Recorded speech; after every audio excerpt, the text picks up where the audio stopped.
이번 시간은 우리 도시개발법상 세 번째 주제인 시행자의 지정고시입니다.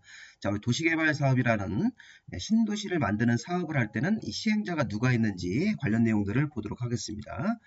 자, 먼저 첫 번째로 보셔야 될 게 시행자의 지정인데, 여기서 가장 중요한 핵심은 지정권자가 우리 앞에서 배웠던 도시개발구역의 지정권자입니다.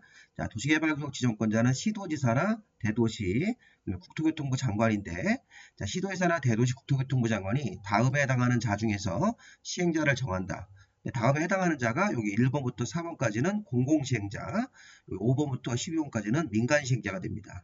자, 우리 도시개발법에서는 우리 법에 여러 사람들의 시행을 인정을 하는데, 자, 시행자가 될 수 있는 후보자들입니다. 자, 특히 1번부터 4번까지는 공공시행자, 나머지는 우리가 민간시행자로 분류할 수 있습니다. 자, 우리 공공시행자 중에서 대표적으로 1번 국가나 지방자치단체입니다.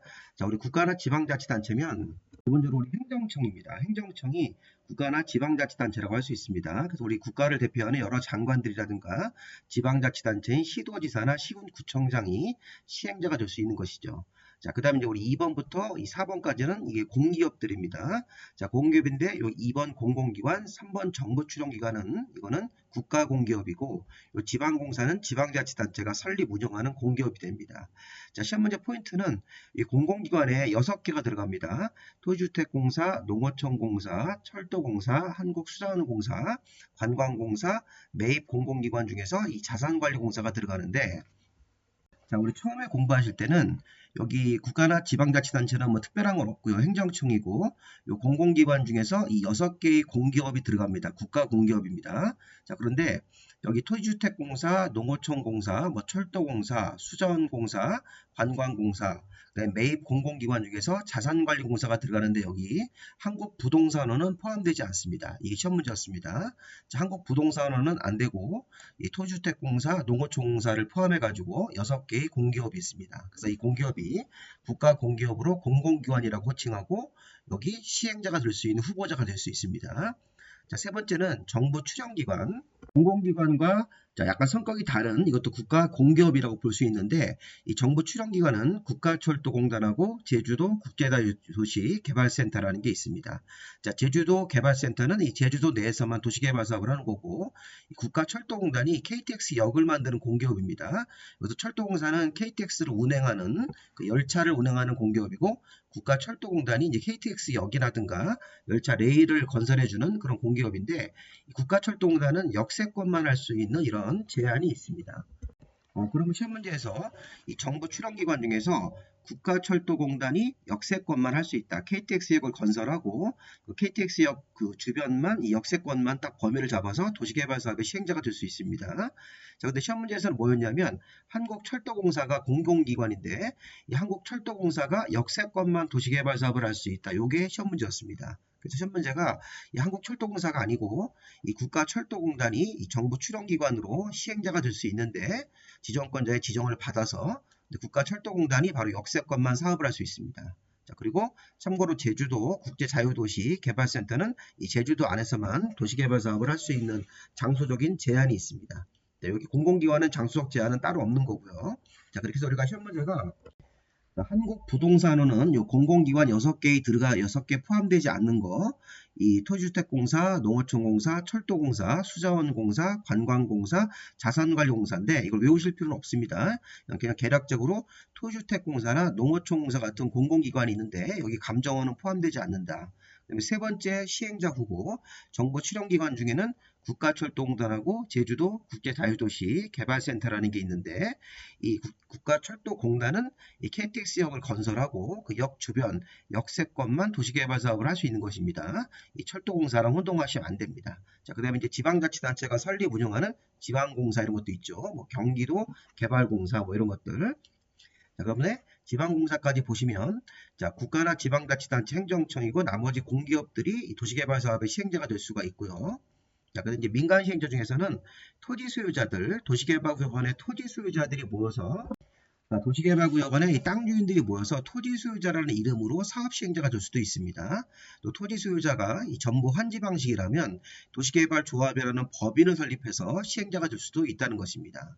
이렇게 쭉 보시면 민간 시행자들이 쭉 나오는데 우리 도시개발법은 이렇게 민간의 어떤 사업 시행을 인정하겠다는 겁니다. 민간의 사업 시행을 인정을 해서 도시개발 사업이 이렇게 좀 활성화될 수 있게끔 이런 규정을 둔 거죠. 자, 어쨌든 도시개발구역 안에 토지 소유자들이 모입니다. 여기서 또는 건축물 소유자가 그러시면 안 됩니다.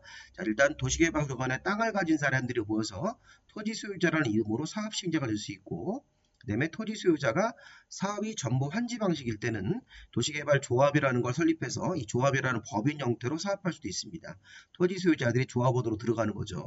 그 다음에 수도권 외의 지역. 자, 우리 공법에서 수도권은 서울, 인천, 경기도인데 서울, 인천, 경기도 안에 있다가 외의 지역으로 수도권 바깥으로 이전하는 이런 이전 법인이 있습니다. 자, 이전 법인이 생기면 뭐 서울, 경기도, 인천에 있는 어떤 법인이 지방으로 내려가면 인구 분산의 효과가 있기 때문에 이런 것들도 어떤 그 도시개발 사업에 시행을 할 수 있게끔 기회를 주는 겁니다. 이전 법인.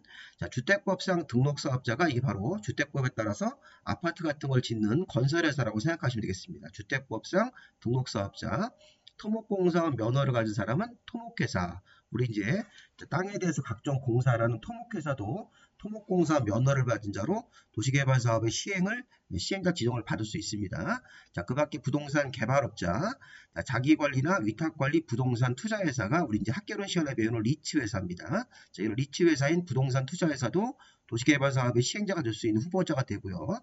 자, 12번 주의하셔야 됩니다. 공동출자법인은 앞에 1번부터 뒤에 11번 시행자까지 공동으로 출자한 법인인데, 자, 공동으로 출자한 법인에서 조합을 제외합니다.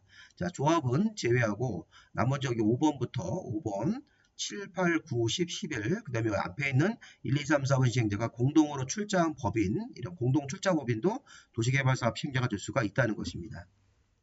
자, 우리 처음 공부하시는 우리 초보자 입장에서는 12명 시행자를 다 외우는 건 어렵습니다. 어려우니까 그냥 이렇게 공공시행자가 4가지가 있구나. 이렇게 국가나 지자체, 공공기관, 정부 출연, 지방공사. 자, 민간 시행자가 5번부터 12번까지 시행자가 있구나. 특히 여기 5번의 토지 소유자, 그 다음에 도시개발 사업이 전부 환지 방식이랄 때는 이 토지 소유자들이 조합이라는 법인을 만들어서 시행할 수도 있습니다. 자, 그 밖에 나머지 뭐 이전법인, 주택법상 등록사업자, 토목공사원 면허를 가진 자, 토목회사, 부동산 개발업자, 부동산 투자회사, 공동출자법인, 조합을 제외하고 나머지 시행자 후보가 공동으로 출자한 법인, 이런 사람들이 도시개발사업 시행자가 될 수 있습니다. 이런 12명 시행자 중에서 지정권자가 12명 중에서 1명을 시행자로 지정을 하는 것이 바로 시행자 지정의 가장 기본 원칙입니다. 다음, 자, 이번에는 전부 환지 방식일 때는 누구를 시행자로 정합니까? 자, 우리 좀 전에 우리 앞에서 11명, 12명 시행자 중에서 1명을 시행자를 정하는 건데, 근데 이게 전부 환지 방식일 때는 원칙적으로 이 5번의 토지 소유자나 6번의 도시개발 조합을 우선 시행자로 정하는 것이 원칙입니다. 말을 잘 연결해야 되겠네요. 앞에 우리 전부 환지 방식이 아니고 그냥 일반적인 사업 방식일 때는 12명 시행자 중에서 1명을 정하는 게 원칙입니다. 이게 원칙인데 12명 시행자 중에서 사업 시행자를 정하는 건데, 전부 환지 방식일 때는, 자, 전부 환지 방식일 때는 이 전체 환지 방식으로 개발된 땅을 원 토지 소유자나 조합원들한테 다시 환지 형태로 교부하기 때문에 스스로 사업할 수 있는 기회를 주는 겁니다. 그래서 이게 토지 소유자나 조합을 우선 시행자로 지정한다. 자, 그런데 예외가 있습니다. 이 조항에서. 자, 전부 환지 방식이라고 하더라도 법정된 사유에 해당되면 지방자치단체, 토주택공사 같은 공공기관, 지방공사 같은 공기업, 신탁업자 같은 사람. 자, 요 네 사람을 우리가 이제 지방자치단체 등이라는 용어를 씁니다. 자, 여기 국가가 포함되지 않습니다. 이게 기출문제였습니다. 자, 국가는 포함되지 않고 다음 법정된 사유가 있으면, 자, 이런 지방자치단체 등으로 시행자를 정할 수 있다. 전부 환지 방식인데, 자, 대표적인 게 뭐냐면 토지 소유자나 조합이 우선 시행자인데, 토지 소유자나 조합이 개발계획 고시 후 1년 안에 시행자 지정 신청을 안 하거나 아니면 신청한 내용에 위법 부당한 사항이 있는 경우 뭐 6개월 정도 연장할 수 있는데, 연장 같은 거는 참고로 보시고, 자, 이게 무슨 말인가 한번 해석을 한번 잘 해보십시오. 자, 토지 소유자나 조합이 원래는 원칙적으로 우선 시행자가 되는데, 이 토지 소유자나 조합이 우선 시행권이 있는데, 이 토지 소유자 조합이 개발계획 고시 후 1년이라는 긴 시간을 줘도 시행자 지정 신청을 안 하거나 아니면 신청한 내용이 위법 부당한 사항이 있을 때는 토지 소유자나 조합에게 어떤 문제가 있다는 겁니다. 토지 소유자 조합이 우선권이 있는데 토지 소유자가 할 의사가 없으면, 그러면 1년 안에 시행자 지정 신청 같은 걸 안 내고 계속 머뭇거리겠죠. 그러거나 아니면 신청을 했는데 위법하거나 부당한 사항이 있을 때는 이 토지 소유자나 조합이 자격이 없다고 판단을 해가지고 이거를 지방자치단체 등으로 사업시행권을 넘기는 겁니다. 정보 환지 방식에서. 그래서 정보 환지 방식에서 토지 소유자나 조합이 우선 시행자가 될 수 있지만 이 토지 소유자나 조합이 개발계획 고시 후 1년이란 아니고 이거 1년을 이제 6개월로 바꾸면 안 됩니다. 시험 문제에서 개발계획 고시 후 1년 안에 시행자 지정 신청을 안 하거나 신청한 내용에 위법 부당한 사항이 있을 때는 그때는 토지 소유자 조합으로 안 하고 지방자치단체 등으로 시행자를 정할 수 있다. 아니면 지방자치단체장이 이런 1번 사유가 아니더라도 2번 같은 거 하나만 더 볼까요? 지방자치단체장이 집행하는 공공시설 사업과 병행할 필요가 있을 때. 자, 이거는 이런 토지 소유자 조합이 이렇게 하자가 있는 경우 아니라도 처음부터 지방자치단체장이 집행하는 공공시설 사업과 병행을 할 필요가 있을 때는 1번 같은 거 아니더라도 지방자치단체 등으로 시행자를 정할 수 있습니다. 자, 그래서 시험 문제가 여기 국가는 빼고 지방자치단체, 토지주택공사, 지방공사, 신탁업자 같은 사람들을 지방자치단체 등으로 이렇게 표현할 수 있습니다. 이 표현도 잘 기억하셔야겠습니다. 자, 그래서 이 정보 환지 방식일 때 원칙은 토지 소유자나 조합인데 어떤 법정된 사유가 있으면 지방자치단체 등으로 시행자를 정할 수 있다. 이거 한번 1번과 2번을 한번 잘 보시 바랍니다. 조금 어려울 수 있습니다. 이 내용은. 자, 그다음 세 번째가 도시개발조합이죠. 제일 중요한 겁니다. 자, 도시개발조합은 정보 환지 방식일 때 토지 소유자가 도시개발조합을 설립해서 이 조합이란 법인 이름으로 사업할 수 있습니다. 자, 사업이 끝나면 이 조합원들이 토지 소유자가 됐는데 이 토지 소유자한테 환지를 이제 교부하고 사업을 종료하는 거죠. 자, 어쨌든 도시개발조합은 자, 기본 순서가 있습니다. 이 공고 순서인데 자, 먼저 조합의 설립 절차를 봐야 됩니다. 조합 설립할 때 특히 동의 요건이 중요합니다. 자, 조합이라는 법인이 설립되는 절차를 볼 겁니다. 자, 조합이 설립되고 나면 자, 도시개발구역원의 이 토지 소유자들이 강제로 조합원 지위를 받습니다. 이건 이제 우리가 강제 조합원이라는 말을 쓸 건데 그리고 조합원 중에서 임원을 뽑습니다. 그래서 어떤 사람들이 조합원이 되는지 그리고 이제 조합원 중에서 임원을 뽑아가지고 조합의 업무를 대표적으로 이렇게 일할 수 있는 사람들을 뽑는 거죠. 자, 그 다음에 조합원들이 전체가 모여서 의사결정하는 총회. 자, 총회를 매번 소집하기 어렵기 때문에 대의원회를 둘 수 있습니다. 나중에 이제 보실 겁니다. 조합원 수가 50명 이상이면 대의원회를 둘 수 있다. 이런 내용들을 보실 겁니다. 자, 그럼 이제 조합의 설립 절차부터 먼저 보시겠습니다. 자, 도시개발조합은 조합의 설립 절차로 들어가면 자, 먼저 추진위원회를 구성하지 않습니다. 자, 우리가 이제 이 도시개발법이 끝나면 이제 정비법이라는 걸 배웁니다. 재건축, 재개발을 배우는 정비법에서는 이 똑같이 조합이라는 형태가 나옵니다. 이제 재개발조합, 재건축 조합이 나오는데 자, 도시개발조합 설립할 때는 준비단체인 추진위원회를 구성하지 않습니다. 근데 이제 우리가 재건축 재개발 배울 때는 재건축 재개발 조합을 설립하기 전에 추진위원회를 먼저 의무적으로 구성하는 게 원칙입니다. 자, 물론 예외가 있지만 자, 우리가 정비법에서 재개발 재건축 사업을 할 때는 재건축 재개발 조합 설립할 때는 추진위원회를 구성을 하는데 자, 도시개발법에서는 도시개발 조합을 설립할 때 추진위원회 구성 없이 그냥 바로 조합 설립 절차로 들어가는 것입니다. 자, 이것도 시험 문제 한번 나왔던 질문입니다. 도시개발 조합이라는 법을 설립할 때는 준비단체인 추진위원회를 구성하지 않습니다. 나중에 재건축 재개발 조합 설립할 때는 추진위원회를 구성을 하고 조합 설립으로 가는 게 그게 원칙입니다. 자, 그러면 도시개발조합의 설립 절차는 먼저 보니까 추진위원회 없이 막바로 그냥 도시개발구역 내에서 토지 소유자 7명 이상이 모여서 정관 같은 내규를 만들어 가지고 지정권자에게 설립인가를 받고 설립인가를 받고 나서 30일 안에 자, 이 주된 사무소 소재지 법원 가서 설립 등기를 하면 조합이 성립됩니다. 자, 이렇게 설립인가를 받으면 조합이 법적으로 성립되는 게 아니라 자, 관청할 때 서류를 제출해서 설립인가라는 일종의 허락을 받고 나서 이 등기소의 설립 등기까지 완료했을 때 이 조합이 성립되는 것이죠. 자, 이게 바로 이제 법인에 대한 증거입니다.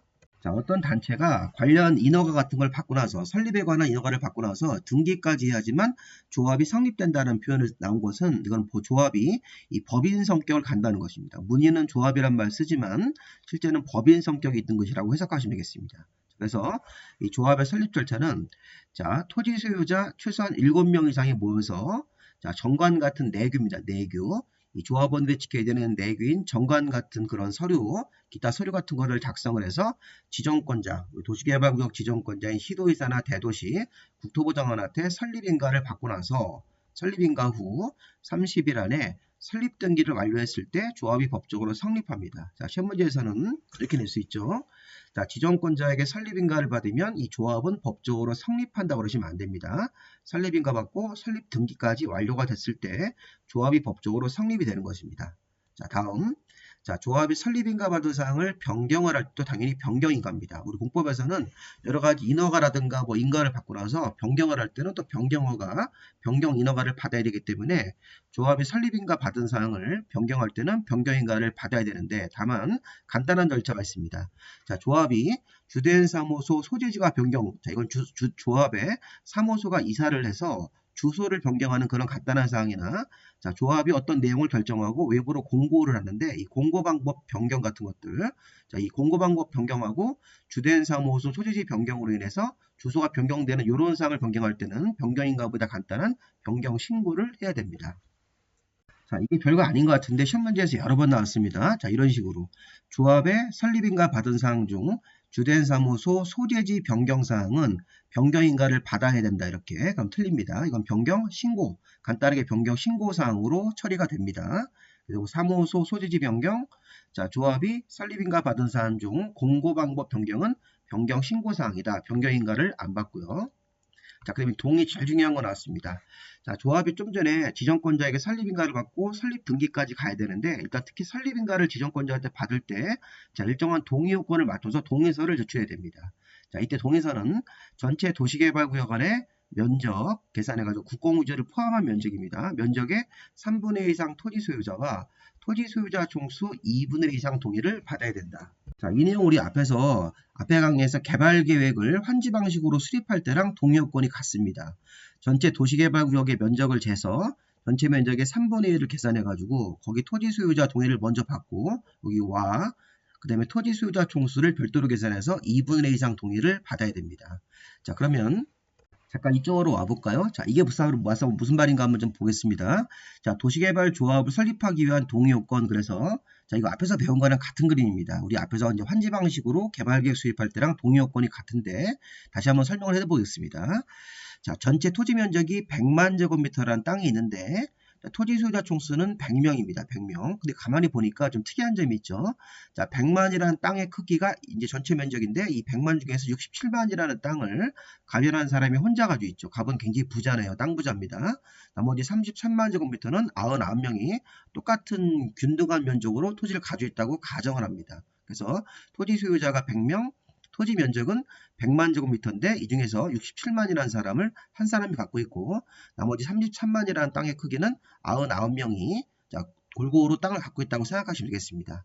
그럼 아까 우리 동의 요건이 뭐였습니까? 앞에서 조합의 설립인가를 받으려면 전체 구역 면적의 국공유지를 포함해서 자, 전체 구역 면적의 3분의 1을 재가지고 3분의 1 이상 땅을 찾아서 거기 토지 소유자 동의를 먼저 받고 나서 추가적으로 토지 소유자 총수를 별도로 계산해가지고 2분의 1 이상 동의를 받아야 된다. 그럼 이거 보세요.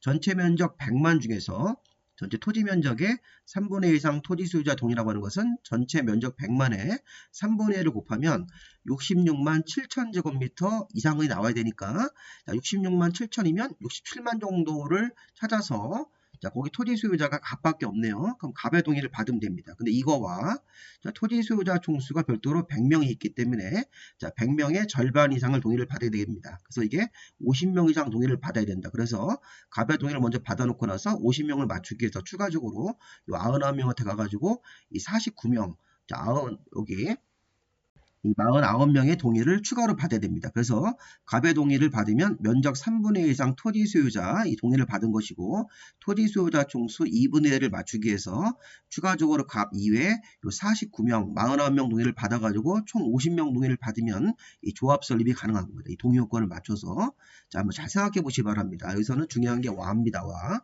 이걸 또는으로 바꾸시면 안 됩니다. 그래서 이 도시개발 조합의 설립인가를 지정권자한테 받으려면 전체 구역 면적을 재서 전체 구역 면적이 100만이면 100만의 3분의 1을 계산해서 그 땅을 찾아가지고 그 정도 면적을 소유하고 있는 사람 동의를 먼저 받고 토지 소유자 총수는 별도로 계산해서 100명 중에서 100명의 절반 50명을 맞추기 위한 동의 요건을 추가적으로 얻어야지만 조합 설립이 가능합니다. 지정권자한테 설립인가를 받을 때 자, 조합은 아까 설명한 대로 법인으로 하는 거죠. 설립인가 받고 등기까지 해야지만 조합이 성립됐기 때문에 자, 그리고 이 조합에 대해서는 이 법에 없는 내용에 대해서는 민법의 사단법인 규정을 준용하도록 되어 있습니다.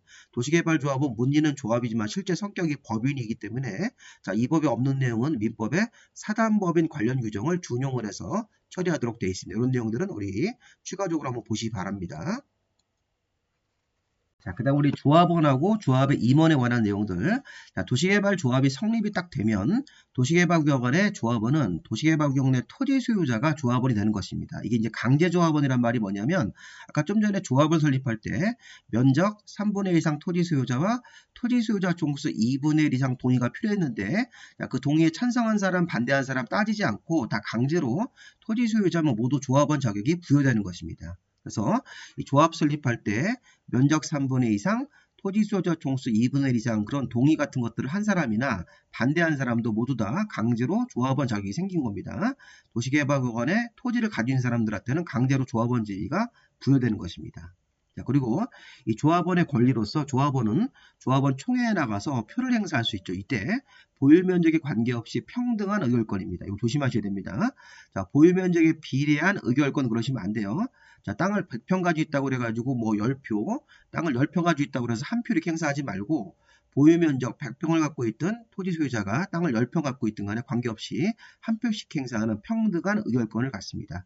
자, 토지 소유자가 조합 설립 인가 신청 전에 자, 조합이 아까 설립 인가 받을 때 면적 3분의 1 이상 토지 소유자와 토지 소유자 총수 2분의 1 이상 동의가 필요했는데 자, 설립 인가 자, 동의 같은 걸 받아서 이 조합이 설립 절차로 들어가서 설립인가 신청 전에는 그 개별 조합 토지 소유자가 동의를 철회할 수 있습니다. 자, 이것도 시험 문제에서 많이 나옵니다.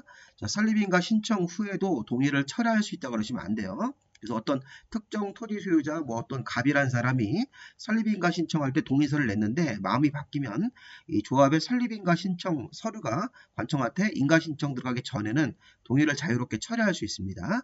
자, 그 다음에 이제 조합원은 정관이 정한 운영 사업 시행 경비를 부담한다. 조합원의 의무죠, 의무. 조합원의 권리도 있고 의무도 있습니다. 조합원들은 당연히 조합 운영에 관한 또는 사업 운영에 관한 경비를 부담하도록 되어 있는 것입니다. 자, 조합의 임원입니다. 자, 우리 조합의 임원은 조합이라는 법인을 대표해서 일할 사람들을 뽑는 겁니다. 자, 기본적으로 조합의 임원은 의결권을 가진 조합원 내에서 선출하도록 되어 있습니다. 조합원 중에서 뽑는 거지. 자, 이런 조합장, 이사, 감사가 당연히 조합의 임원으로 자, 이런 사람들을 뽑아야 되는데 자, 이런 조합장, 이사, 감사 같은 임원을 뽑을 때는 당연히 조합원 내에서 선출하도록 되어 있는 것입니다. 자, 겸직 금지죠. 자, 임원은 그 조합이나 그 조합의 다른 임직원을 겸직할 수 없고 다른 조합에 가서도 임직원을 겸직할 수가 없는 것입니다. 그래서 여기 조합장이 감사를 같은 조합 내에서 감사를 겸직하면 안 되는 거고 이 조합장이 또 다른 조합에 가서 이사를 겸직하고 이러면 안 된다는 것입니다. 그래서 같은 조합이든 또 다른 조합에 가서 임직원을 겸직할 수 없는 건 당연한 얘기고요. 자, 조합의 임원을 하다가 다음에 결격 사유 4가지 중에 하나만 걸리면 그 다음날에 임원 자격을 상실합니다. 자, 이거 시험 문제에서 또 자주 나오는 조항인데 자, 여기 보시면 뭐 우리 과거에 이제 금치산, 한정치산 같은 거 선고받는 피성년 후견 같음에 피한정 후견 개시 같은 거 됐을 때 자, 이런 것들은 참고로 보시고 자, 파산 선고를 받고 나서 복권되지 아니한 사람 금고 이상 실형을 받고 집행이 끝나고 나서 2년 지나지 아니한 사람 그러니까 제가 이제 조합장 같은 임원을 하다가 파산 선고를 받거나 금고 이상 실형을 딱 선고받으면 선고받은 날 즉시가 아니라 다음 날입니다. 다음 날. 이게 시험 문제 포인트입니다. 다음 날이 되면 임원 자격을 상실하는 것이죠. 그 다음에 뭐 금고 이상형의 집행유예 선고를 받으면 집행유예 선고를 받고 그 다음 날부터 여기 집행유예 기간에 들어가기 때문에 임원 자격을 다음 날부터 상실하도록 되어 있는 것입니다. 시험 문제가 이렇게 파산 선고를 받거나 뭐 금고 이상 실형 선고, 금고 이상형의 집행유예 선고를 받고 집행유예 기간 동안은 결격 사유이기 때문에 내가 조합장이나 이사 감사하다가 이런 사유에 해당이 되면 다음 날부터 임원 자격을 상실합니다. 자, 또 하나 시험 문제 포인트는 뭐냐면 이제 다음 날도 중요하지만 이거를 조합원으로 바꿉니다. 이렇게 바꿉니다. 자, 조합원은 아까 우리 토지 소유자가 조합원 됐는데 토지 소유자 같은 조합원이 금고 이상 실형을 선고받으면 이게 그 조합원 자격을 상실한다. 다음 날부터 이렇게 또 바꿉니다. 이거 틀립니다. 지금 이건 임원에 대한 자격입니다. 토지 소유자 같은 조합원은 이러한 결격 사유가 없는 것입니다. 자, 토지 소유자가 금고 이상 실형을 선고받고 교도소로 들어가더라도 계속 조합원 자격이 있는 것입니다. 교도소 안에서 동의할 수 있는 거기 때문에 이런 식으로 해서 이거는 임원 자격을 따지는 겁니다. 이 네 가지 조항은 조합원 자격이 아닙니다. 잘 생각을 해보셔야 됩니다. 그래서 두 가지가 포인트입니다. 자, 그럼 결격사회장 되면 임원이, 결격사회장이 되면 다음날부터 임원 자격 상실, 요 다음날 체크하셔야 되고, 그 다음에 이거를 조합원이라고 바꾸면 안 됩니다. 조합원. 조합원이 이렇게 금고 이상 실형을 선고받으면 다음날에 조합원 자격을 상실한다 이렇게 하면 틀린 지문이 되는 것입니다. 이 원지문을 잘 보고 이제 시험 출제하신 분들이 이거 가지고 장난을 치는 겁니다. 자, 한번 잘 보시고요. 임원. 자, 그 다음에 이제 우리 평상시에는 조합장 이사가 조합을 대표해서 일을 하는 건데, 자, 조합장 이사 자기 자신하고 조합이라는 법이라고 직접 계약을 체결하거나 이런 경우도 있겠죠. 조합장이 어떤 개인 신분 자기 자신하고 이 조합이라는 법이라고 어떤 계약하거나 소송 같은 문제가 생기면 감사가 조합을 대표하는 것입니다. 자, 평상시에는 조합장 이사가 조합을 대표해서 일을 해가지고 업무를 처리하다가 이 조합장 이사 자기 자신하고 조합이라는 법인하고 어떤 직접 계약을 체결하거나 소송 문제가 생기면 감사가 조합을 대표하도록 되어 있습니다. 자, 그 다음에 총회하고 대의원회. 자, 여기서 포인트는 이 총회라는 것은 전체 조합원들이 모여서 중요한 의사결정을 이제 투표를 통해서 결정하는 거죠. 총회는 필수기구입니다. 총회는 반드시 두어야 된다. 필수기구가 되는 겁니다. 총회가 이제 우리 법에 보면 10몇 가지 어떤 의결사항 같은 것들이 있는데 그런 것들은 참고로 보시고, 자, 중요한 건 대의원회는 둘 수 있다가 되는 것입니다. 자, 의결권을 가진 조합원 수가 50명 이상이면 총회가 매번 소집하기가 어렵기 때문에 이렇게 조합원 수가 50명 이상이 되면 대의원회를 이렇게 총회 권한을 대신 행사할 수 있는 대의원회를 둘 수 있다가 이게 또 중요한 포인트가 되는 것입니다. 총회는 두어야 한다, 둔답니다. 필수기구. 자, 대의원회는 의결권을 가진 조합원 수가 50명 이상이면 대의원회를 둘 수 있다. 자, 또 하나 중요한 포인트가 이겁니다. 자, 대의원회는 총회가 결정할 사항 중에서 일부를 대신 결정할 수 있는데, 다음 5가지 업무는 대행할 수 없습니다. 자, 요거 우리 암기하셔야 됩니다. 자, 5가지가 딱 나오면 오지선다형 문제로 딱 내기가 좋습니다. 자, 대의원회가 둘 수 있다로서 대의원회가 딱 구성이 되고 나서 대의원회가 총회 의견사항 10몇 가지가 있는데 그 중에서 다음 5가지를 제외하고 나머지 사항들은 대행할 수 있다. 그럼 대행할 수 없는 게 5가지가 있는데 이 5가지가 뭐냐면 임정환, 합계 이렇게 암기하실 거예요. 임정환, 합계. 우리 사람 이름 같죠? 임정환, 합계인데, 자, 임원의 선임. 자, 조합장, 이사, 그 다음에 감사 같은 조합의 임원의 선임이나 해임 같은 경우는 반드시 총회에서 해야 되는 것이 대의원과 대행할 수가 없습니다. 정관의 변경. 자, 조합의 내규인 정관 변경도 반드시 총회에서 해야 되는 것이 대의원회가 대행할 수 없습니다. 자, 임정환. 자, 환지, 여기 보시면 환지 계획의 작성. 우리 환지 방식으로 사업을 할 때 이 환지 계획이라는 게 앞으로 조합원들이 환지받을 위치를 정하는 거기 때문에 이런 것도 굉장히 중요한 계획입니다. 자, 이런 환지 계획도 재산권에 관련된 내용이니까 또 총회에서 결정할 사항이 되는 것입니다. 대의원회가 대행할 수 없습니다. 자, 그 다음에 합병과 해산 같은 합병, 그 다음에 개발계획의 수립 변경, 이런 것들은 대의원회가 대행할 수가 없습니다. 자, 개발계획을 변경하는 것도 굉장히 중요한 업무고, 조합의 합병이나 해산 같은 결정도 되게 중요한 사항이기 때문에 이 5가지 업무는 대의원회가 대행할 수 없다.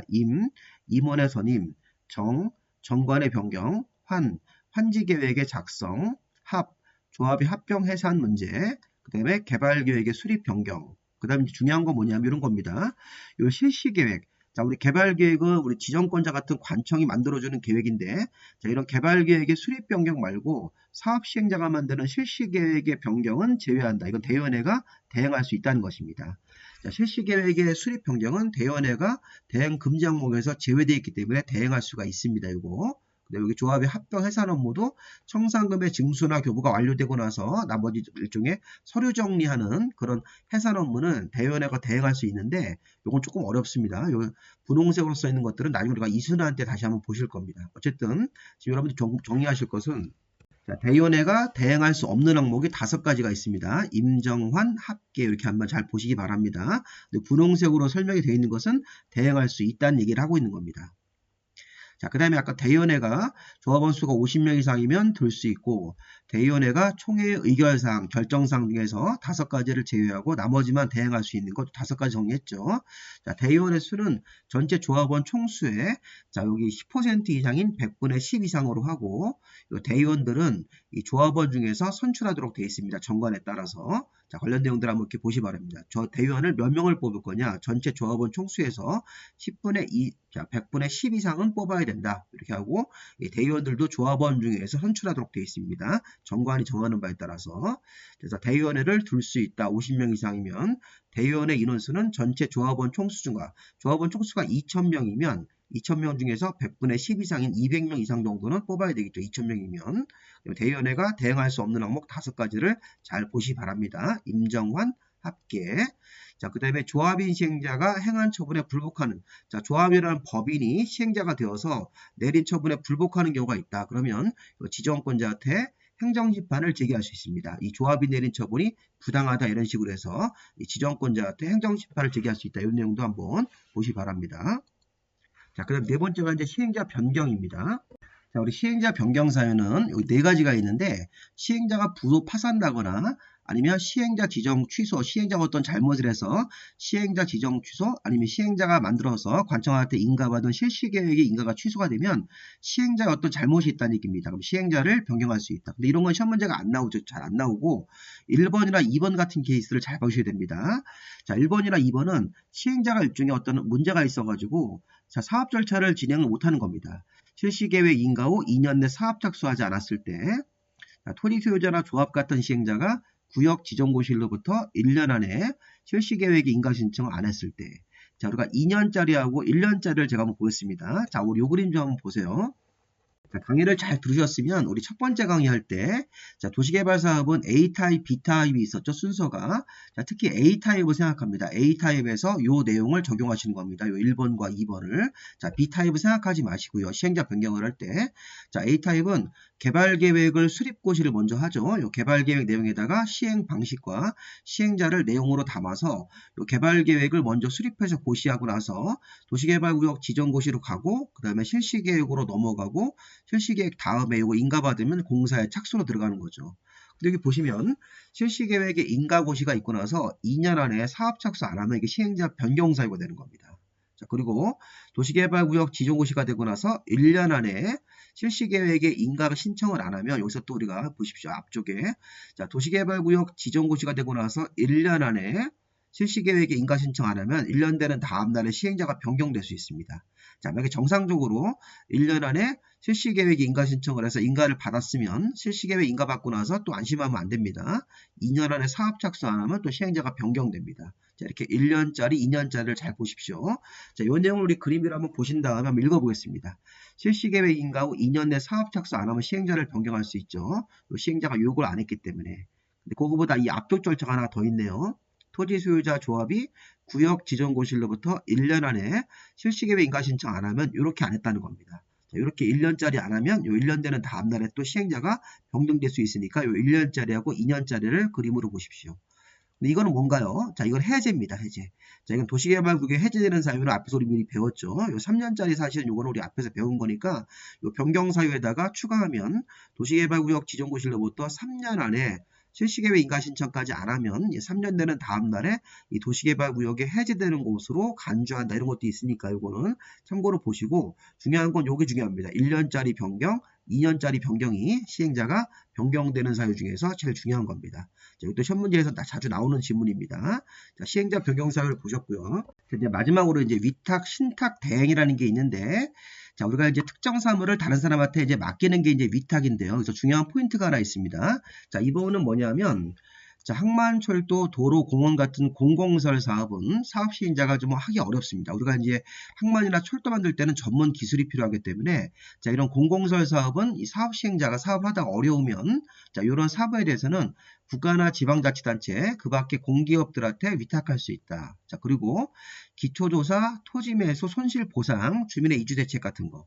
자, 도시개발 사업을 수용 방식으로 할 때는 주민들을 만나서 이주대책을 세우고 또 손실보상 문제, 토지 수용을 하면서 보상 문제, 토지 매수 업무 같은 것들이 필요한데 이런 것들도 이런 특정 사무에 대해서 지방자치단체 그 밖에 공기업들한테 위탁할 수 있습니다. 자, 여기서 포인트를 한번 찾아보십시오.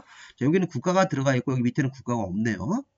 자, 이런 공공사회 사업에 대해서는 사업 시행자가 이런 특정 사무에 대해서는 국가나 지방자치단체 그 밖에 공기업들한테 위탁할 수 있습니다. 자, 그런데 기초조사, 토지매수, 손실보상 이런 업무에 대해서는 국가는 빼고 지방자치단체나 이런 공기업들한테 위탁을 할 수 있다. 이런 부분들을 좀 구별을 해서 보시기 바랍니다. 자, 더 중요한 게 요거 신탁하고 대행이 중요합니다. 특히 대행 부분이 중요하고요. 일단 신탁을 먼저 보는데 신탁은 믿고 맡긴다는 겁니다. 자, 여기서 포인트가 뭐냐면 민간 시행자, 우리 도시개발사업 시행자 중에서 공공은 빼고요. 자, 민간 시행자 중에서 5번, 6번, 7번, 8번, 9번 시행자 기억나시나요? 토지 소유자, 도시개발조합, 지방으로 이전하는 법인, 주택법상 등록사업자, 토목공사 면허를 가진 사람은 자, 민간 시행자로서 이 5번부터 9번까지 시행자는 지정권자한테 승인을 받으면 신탁업자한테 도시개발 사업을 잘할 수 있는 신탁업자를 찾아서 신탁계약으로 사업을 믿고 맡길 수 있다는 것입니다. 이렇게 신탁계약을 체결을 통해서 그럼 신탁계약은 그 민간 시행자 중에서 이 5, 6, 7, 8, 9번만 할 수 있고 자, 대행은 자, 이 네 가지 업무를 대신시키는 겁니다. 자, 대신 누구한테 시키는 거냐면 이 공공시행자, 국가나 지자체, 공공기관, 정부 출연, 지방공사는 아까 우리 시행자 중에서 공공시행자는 이 네 가지 업무에 대해서 자, 주택법상 등록사업자, 주택법상 등록사업자가 이 아파트 건설회사입니다. 그럼 아파트 건설회사는 이런 설계도 그리는 거, 실시 설계, 부지 조성, 우리 아파트를 짓다 보면 땅 같은 거 조성을 많이 합니다. 자, 기반시설 공사, 아파트 주변에 기반시설 공사 같은 거, 자, 조성된 토지의 분양 업무, 이런 것들은 등록사업자의 전공 분야입니다. 이 네 가지 업무가. 그래서 자, 이렇게 공공시행자가 사업시행자가 되었는데 국가나 지자체, 공공기관, 정부 출연, 지방공사는 이런 네 가지 업무가 이런 이 공공시행자의 주요 이 전공사항이 아니기 때문에 이걸 전공할 수 있는 이런 등록사업자, 이런 업무를 잘할 수 있는 어떤 일종의 주택법상 등록사업자인 건설업자한테 대행을 시킬 수 있습니다. 자, 포인트가 이겁니다. 어려우시면 이 대행이라는 업무는 이 네 가지 업무를 대행시키는 거죠. 실시설계, 부지조성, 기반시설 공사, 토지의 분양 업무. 이 네 가지 업무는 이 공공시행자만 주택법상 등록사업자 같은 전문가들한테 대행시킬 수 있다, 대신시킬 수 있다는 것입니다. 그런데 이 신탁이라고 하는 것은 민간 시행자만 신탁계약을 체결해서 사업을 믿고 맡길 수 있다. 그런 부분들을 잘 구별을 해서 문제를 풀어보실 때 적용을 해보실 겁니다. 제가 문제 곧 기출문제까지도 만들어서 좀 올리도록 하겠습니다. 자, 여기까지 마무리하셨습니다. 좀 길었지만 잘 반복해서 들어보시고 강의가 도움이 되셨으면 구독과 좋아요 좀 부탁드리겠습니다. 자, 교재는 제 밴드에 들어가셔서 가입을 하시면 지금 강의하고 있는 기본이론, 핵심 이론 같은 거 받으셔가지고 프린트해서 보시면 되고, 심화유학집은 이제 우리가 이제 새가 바뀌었으니까 제가 새로 이거 만들고 있으니까 요거는 이제 일단은 PDF 파일을 올려놨으니까 다운을 받아서 한번 활용해 보시기 바랍니다. 기출문제까지 제가 다 정리해서 올려놨으니까 한번 보시고요. 자, 자료는 무료로 다 받을 수 있으니까 잘 활용하시기 바랍니다. 자, 여기까지 마무리하겠습니다. 수고 많이 하셨습니다.